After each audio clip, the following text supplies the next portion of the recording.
Good morning dear student. जैसा कि आप सब लोग जानते हैं, हम पढ़ रहे हैं अपना chapter 7 structural organisation in animals.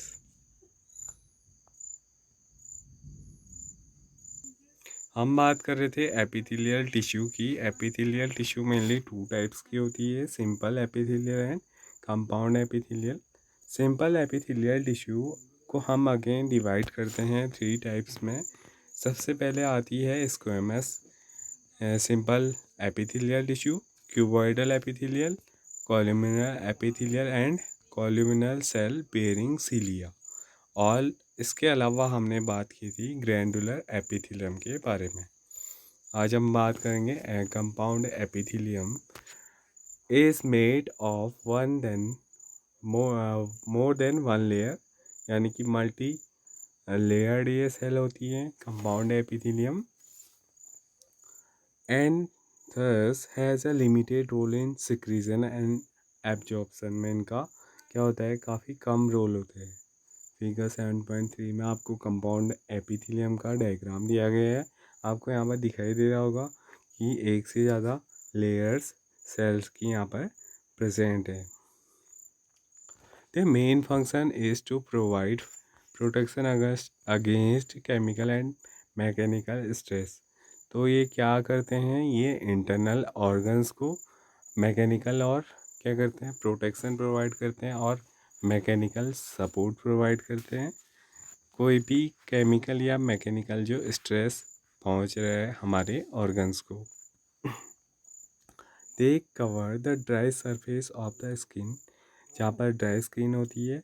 Moist surface of buccal cavity, हमारा जो डाइजेस्टिव सिस्टम है, तो हमारे मुंह का जो पार्ट है, बक्कल कैविटी हमारे मुंह के अंदर का जो पार्ट है, ओरल हमारे नेक से, हमारे मुंह से हमारे नेक तक का रीजन बक्कल कैविटी कहलाता है। तो इस रीजन में इसके अलावा फेरिंग्स, जहाँ पर फूड पाइप और विंड पाइप आपस में मिलते हैं, उस रीजन में इसके अलावा inner lining of duct of salivary glands end of pancreatic duct. Pancreas जो ग्लैंड है, वहाँ से जो डक्ट रिलीज होती है जहाँ से हार्मोन, उस रीजन में भी कंपाउंड एपिथेलियम पाए जाते हैं। All cell in epithelium are held together with little intracellular material। इन सारी सेल्स में जो एपिथेलियम के अंदर आती हैं, कुछ इंट्रा सेलुलर मटेरियल भी इन सेल के पास प्रेजेंट रहता है। In nearly all animals tissue specialized junctions provide both structural and functional links between the individual cell. और ये क्या प्रोवाइड करती हैं, इसके अलावा जितने भी जो एनिमल टिश्यू हैं उनमें एक स्पेशलाइज्ड जंक्शन प्रोवाइड कराने का काम कौन करती है, हमारी एपिथेलियल टिश्यू करती है। Three type of cell junctions are formed in the epithelium and other tissue. These are called as tight adhering gap junctions. Three type के जंक्शंस यहाँ पर दिखाई देते हैं। अलग अलग जो टिश्यू हमारी बॉडी में प्रेजेंट हैं उनका और एपिथेलियम के बीच। सबसे पहले टाइट जंक्शन की बात करें, help in stop substance from leaking across a tissue. जो टाइट जंक्शन होता है वो कोई भी चीज़ को, कोई भी सब्सटेंस को अक्रॉस द टिश्यू जाने से रोकने का काम करते हैं। सेकेंड जो जंक्शन है वो है एडहेरिंग जंक्शन, जो क्या करता है, perform cementing to keep neighbouring cell together. ये क्या करता है, जो सेल्स होती हैं उनको, जो पड़ोसी सेल है उनके साथ जोड़ने का, उनको आपस में जोड़ने का काम करने वाली जो जंक्शन है उनको एडहरिंग जंक्शन बोलते हैं। Gap junction facilitate the cell to communicate with each other by connecting the cytoplasm of adjoining cell. और ये क्या करते हैं, गैप जंक्शन ये कम्युनिकेट का काम करते हैं सेल्स के बीच में। जो सेल का साइटोप्लाज्म है उसे कनेक्ट करते हैं जो आपस के जो सेल्स हैं उनके साथ। For rapid transfer of ions small molecules and sometime big molecules. इससे कौन कौन सी चीज़ें ट्रांसफ़र होती है? आयंस होते हैं, स्मॉल मॉलिक्यूल जिनका साइज छोटा होता है, और कभी कभी क्या होता है, बिग साइज के मॉलिक्यूल्स का ट्रांसफ़र भी यहाँ पर दिखाई देता है। नेक्स्ट जो टिश्यू सिस्टम है वो है आपका कनेक्टिव टिश्यू। कनेक्टिव टिश्यू के अंदर हम पढ़ते हैं, connective tissue are most evident and widely distributed in the body of complex animals. जितने भी कॉम्प्लेक्स और एनिमल्स हैं उनमें सबसे ज़्यादा एविडेंट अमाउंट में सबसे ज़्यादा जो टिश्यू प्रेजेंट रहती है वो होती है आपका कनेक्टिव टिश्यू। सबसे ज़्यादा फैली हुई भी होती है और सबसे ज़्यादा इसकी नंबरिंग भी हम कॉम्प्लेक्स एनिमल्स में देख सकते हैं। They are named connective tissue because of their special function of linking and supporting other tissue. इनका जो मेन फंक्शन है कि ये सपोर्ट करती है, लिंकिंग करती हैं, एक दूसरे से जोड़ने का काम करती हैं टिश्यूज़ और ऑर्गन्स को ऑफ द बॉडी। बॉडी के अंदर जितने भी टिश्यू हैं, जितने भी ऑर्गन्स हैं, उनको एक दूसरे से कनेक्ट करने के लिए कनेक्ट टिश्यू काफ़ी इम्पोर्टेंट रोल प्ले करती हैं। The range from the soft connective tissue is specialized type विच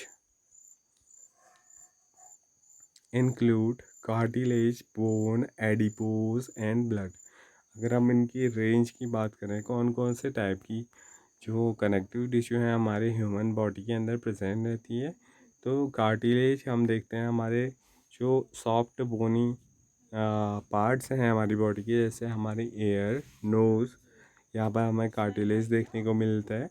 और बोन्स, बोन्स हमें पता है हमारी पूरी बॉडी का स्केलेटन जो बना है वो बोन से बना है। एडिपोज टिश्यू जो होती है वो प्रेजेंट रहती है हमारे स्किन के नीचे, फैट के ऊपर, एंड फैट वाला रीजन एडिपोज है। एंड ब्लड हम सब जानते हैं, रेड कलर का ब्लड हमारी बॉडी में प्रेजेंट रहते हैं। In all connective tissue except blood the cell secrete fibers of structural protein called collagen and elastin। तो दो टाइप के जो प्रोटीन्स हैं हमारे कनेक्टिव टिश्यू द्वारा उनको सिक्रेट किया जाता है। कौन कौन से? कोलेजन और इलास्टिन। केवल ये ब्लड ऐसा कनेक्टिव टिश्यू है जो इसको सिक्रेट नहीं करता है। The fibres provide strength, elasticity and flexibility to the tissue. तो ये जो दो प्रोटीन्स हैं, स्ट्रक्चरल प्रोटीन्स, ये क्या प्रोवाइड करती हैं?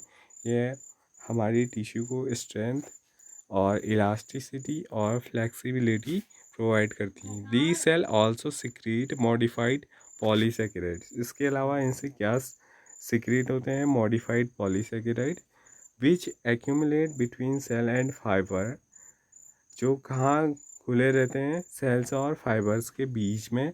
एंड एक्ट एज मैट्रिक्स, और कैसे एक्ट करते हैं? एक मैट्रिक्स के रूप में, जिसको क्या बोला जाता है? Ground substance.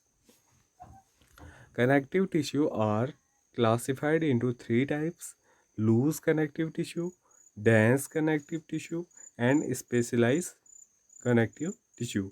हम थ्री टाइप्स में कनेक्टिव टिश्यू को डिवाइड कर सकते हैं: लूज, डेंस एंड स्पेशलाइज्ड। सबसे पहले जानेंगे loose connective tissue. Has cell and fibres loosely arranged in a semi fluid ground substance. तो इनका जो ग्राउंड सब्सटेंस है वो कैसा है? सेमी फ्लूइड है, थोड़ा सा लिक्विड टाइप का है, और बाकी उसमें क्या है? कॉम्प्लेक्स सब्सटेंस या मॉलिक्यूल्स लूजली अरेंज्ड हैं। सारे उसकी सेल्स और जो फाइबर हैं उनमें लूजली अरेंजमेंट हमें दिखाई देता है। इस वजह से हम क्या बोलते हैं? इसे लूज कनेक्टिव टिश्यू बोलते हैं। जैसे areolar tissue present beneath the skin, skin के जस्ट नीचे प्रेजेंट रहने वाली जो टिश्यू है उसको एरियोलर टिश्यू बोलते हैं। Often it serve as a support framework for epithelium, जो एपिथेलियम को एक सपोर्टिव फ्रेमवर्क प्रोवाइड कराने का काम करती है। इट कंटेन फाइब्रोब्लास्ट, इसमें जो फाइबर्स होते हैं वो कैसे होते हैं? Fibroblast cell that provide and secrete fibres, जो फाइबर्स को बनाने का काम करते हैं, उनको प्रोड्यूस करते हैं, उनको सीक्रेट करते हैं। मैक्रोफेगस एंड मास्ट सेल, ठीक है। इसमें कौन कौन सी चीज़ें होती हैं एरियोलर टिश्यू के अंदर? Fibroblast, macrophages and mast cell. दूसरी जो लूज कनेक्टिव टिश्यू है वो है adipose tissue, is another type of loose connective tissue located beneath the skin. ये भी आपकी स्किन के नीचे पाई जाती है। The cell of the tissue are specialised to store fat. और मैंने अभी आपको पहले बताया ये क्या करती हैं, फैट को स्टोर करने का काम करती हैं। तो स्किन के नीचे जो लेयर हमारी फैट के रूप में फैली हुई है वो क्या है? एडिपोज टिश्यू है। The excess of nutrients which are not used immediately are converted into fat and are stored in this tissue. तो ऐसे न्यूट्रिएंट जो इमीडिएटली यूज़ नहीं होते हैं वो कन्वर्ट हो जाते हैं किस में? फैट में, और स्टोर हो जाते हैं इस एडिपोज टिश्यू के अंदर। Fibers and fibroblasts are compactly packed in the dense connective tissue। जो दूसरी टाइप है कनेक्टिव टिश्यू की वो है डेंस कनेक्टिव टिश्यू। इसके अंदर जो फाइबर्स होते हैं और फाइब्रोब्लास्ट होते हैं वो आपस में काफ़ी क्या होते हैं? कॉम्पैक्टली पैक्ड होते हैं।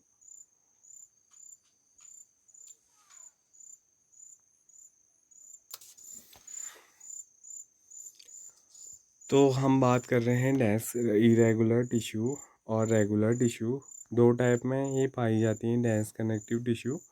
इसमें क्या होता है? Orientation of fibre shows regular और irregular pattern and are called dense regular and dense irregular tissue.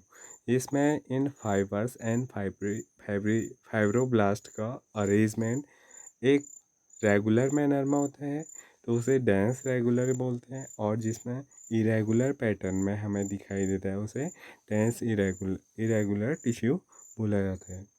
In the dense regular connective tissue, the collagen fiber are present in rows beneath many parallel bundles of fibers। ठीक है, यहाँ पर क्या रहता है? Collagen fibre present रहते हैं रोज में, मतलब लाइनों में, और उसके बीच में, किसके बीच में? Many bundles, parallel bundles of collagen fibre. Collagen fibre के बंडल्स के बीच में क्या प्रेजेंट रहते हैं? फाइबर्स के बंडल के बीच में कोलेजन फाइबर प्रेजेंट रहते हैं।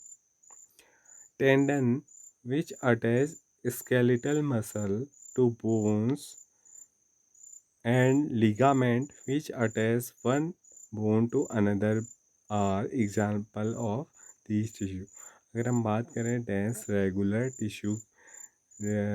टिश्यू की, ठीक है, तो डेंस रेगुलर के अंदर दो टाइप्स हमें दिखाई देते हैं, टेंडन और लीगामेंट्स। टेंडन क्या करते हैं? वो स्केलेटल मसल को बोन से कनेक्ट करने का काम करते हैं, और लीगामेंट्स क्या काम करते हैं? वो एक बोन को अनदर बोन के साथ क्या करते हैं? अटैच करने का काम करते हैं। आगे, dense irregular connective tissue has fibroblast and many fibres mostly collagen that are oriented differently. और इनमें कोई एक पर्टिकुलर अरेंजमेंट हमें नहीं दिखाई देता है फाइबर्स और फाइब्रोब्लास्ट के बीच में। जो फाइबर इसमें मेनली प्रेजेंट रहता है वो कोलेजन रहता है। This tissue is present in skin, और ये कहाँ पाई जाती है? हमारी स्किन में पाई जाती है। नेक्स्ट है cartilage, bones and blood are various types of connective tissue.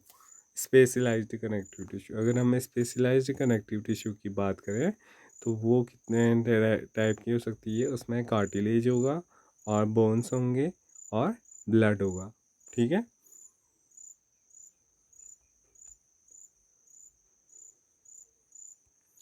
तो सबसे पहले कार्टिलेज देखते हैं। The irregular material of cartilage is solid जो इरेगुलर इंटरसेलुलर मटेरियल है कार्टिलेज का वो क्या होता है, सॉलिड होते हैं and payable and resist compression. इसमें क्या होता है, सिकुड़ने की थोड़ा हल्की सी क्षमता रहती है। सेल ऑफ दिस टिश्यू, इनको कॉन्ड्रोसाइट्स भी बोला जाता है, are enclosed in small cavities within the matrix secreted by them. उनके द्वारा जो मैट्रिक्स सिक्रेट किया जाता है उसमें क्या है, उसमें उनकी कैविटीज़ में क्या रहते हैं, ये जो सेल्स रहते हैं वो इनक्लोज रहते हैं। Most of the cartilage in vertebrate embryos are replaced by bone in the adults. क्या होता है कि जो कार्टिलेज प्रेजेंट रहते हैं एम्ब्रियो के टाइम में वर्टिब्रेट्स में, वो जब अडल्ट हो जाते हैं तो वो बोन्स में कन्वर्ट हो जाते हैं। Cartilage is present in the tip of nose. कहाँ पर कार्टिलेज प्रेजेंट रहती है, हमारी नोज की टिप में। आउटर एयर जॉइंट्स, जो हमारे कान बाहर से दिखाई देते हैं, वो पूरे काय के बने हैं, कार्टिलेज के बने हैं। बिटवीन एडजेंट बोन्स, और एक आँख जोड़ों में भी पाए जाते हैं, जैसे पाए जाते हैं वर्टिबल कॉलम, जो हमारी रीढ़ की हड्डी है उसके बीच बीच में, लिम्स में, हमारे हाथ पैरों के जोड़ों में, एंड हैंड्स इन अडल्ट्स, और हाथ में भी ये पाए जाते हैं। Next, bone have a hard and non pliable ground substance. का जो ग्राउंड सब्सटेंस है वो क्या है, काफ़ी ज़्यादा कठोर, और उसमें बिल्कुल भी लचीलापन नहीं है। Rich in calcium salt and collagen fibre. जो किस चीज़ का बना है, जो इनका ग्राउंड सब्सटेंस है वो कैल्शियम सॉल्ट और कोलेजन फाइबर का बना है। Which give bone its strength. जो बोन को उसकी स्ट्रेंथ प्रोवाइड करने वाले जो ग्राउंड सब्सटेंस है वो कैल्शियम सॉल्ट और कोलेजन फाइबर है, जो काफ़ी ज़्यादा क्या है, हार्ड है। It is the main tissue that provide structural frame to the body. हमारी बॉडी को जो स्ट्रक्चरल फ्रेम प्रोवाइड करने वाले सबसे ज़्यादा मेन टिश्यू है वो कौन सी है, वो ये बोन ही है। ठीक है। Sorry. Bone support and protect softer tissue and organs.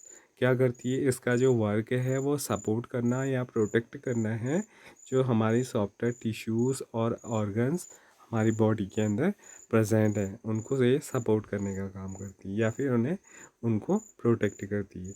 The bone cell, इसको क्या बोला जाता है, osteocyte.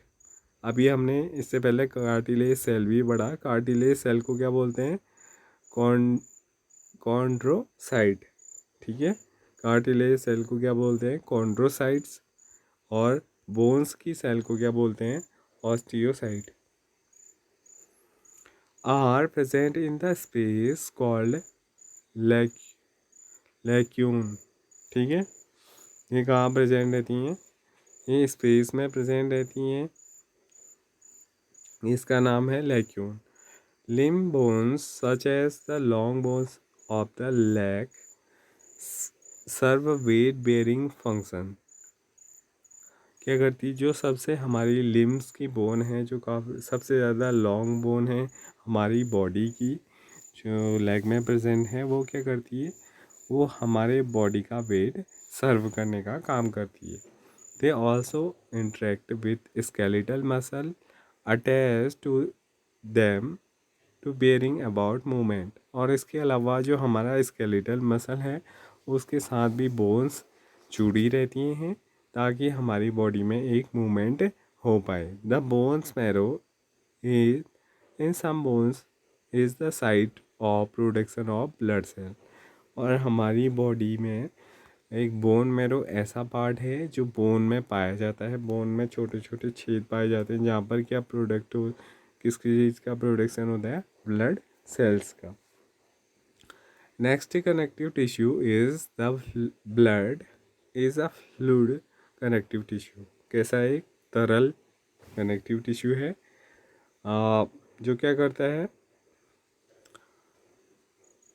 that connecting plasma, red blood cells, white blood cells and platelets। इसके अंदर क्या क्या कंटेन करने का काम करता है? रेड BC और WBC एंड प्लाज्मा और प्लेटलेट्स, ये सारी चीज़ें यहाँ पर इसमें पाई जाती हैं। It is main circulating fluid that help in transport of various substance.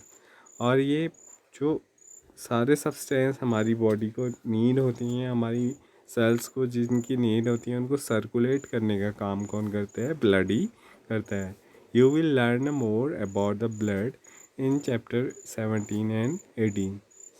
इनके बारे में आप ब्लड के बारे में आप 17 और 18 चैप्टर में पढ़ोगे।